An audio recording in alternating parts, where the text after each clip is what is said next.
రాష్ట్ర public accounts committee chairman Bhimavaram MLA Pulaparthi రామాంజనేయులుపై ఒక మీడియా ఛానల్లో వచ్చిన అసత్య ప్రచారాలను ఖండిస్తున్నామని కూటమి నాయకులు అన్నారు. పశ్చిమ గోదావరి జిల్లా భీమవరంలో జరిగిన సమావేశంలో ఆయన పాల్గొన్నారు. ఈ సందర్భంగా ఎవరినో ఒకరిని లబ్ధి పొందడం కోసం 3 సార్లు ఎమ్మెల్యేగా గెలుపొందిన అంజిబాబుపై తప్పుడు ప్రచారం ఆరోపణలు చేయడం బాధాకరంగా ఉందన్నారు. మన భీమవరం ప్రజలందరికీ కూడా కూటమి తరపున జనసేన పార్టీ తరపున మన భీమవరం ఎమ్మెల్యే గారు శ్రీ పులపర్తి రామాంజనేయులు గారి మీద ఒక మీడియా ఛానల్ వచ్చినటువంటి కథనానికి మీరందరూ కూడా ఎంతో కలత చెందారని చెప్పి మేమందరం కూడా చూసాం. అదేవిధంగా కూటమి నాయకులందరం కూడా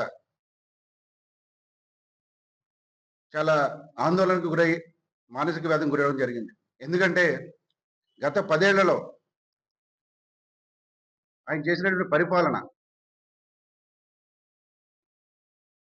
ప్రజలందరికీ కూడా అందుబాటులో ఉంటూ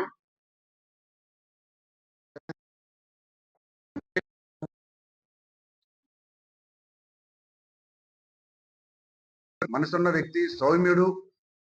నమస్కారాలు చేసుకుంటూ మరి భీమవరం నియోజకవర్గం మన స్థానిక ఎమ్మెల్యే గారు అయినటువంటి పులపర్తి రామాంజనేయులు గారి మీద కొన్ని మీడియా ఛానల్లో నిరవధికమైనటువంటి ఆరోపణలు చేస్తూ మరి ఆయన యొక్క వ్యక్తిగత హనానికి పాల్పడే విధంగా కొన్ని మీడియా ద్వారా కొన్ని వీడియోలు ప్రసారం చేసి ప్రజలకి మరి ఇది చేశారు.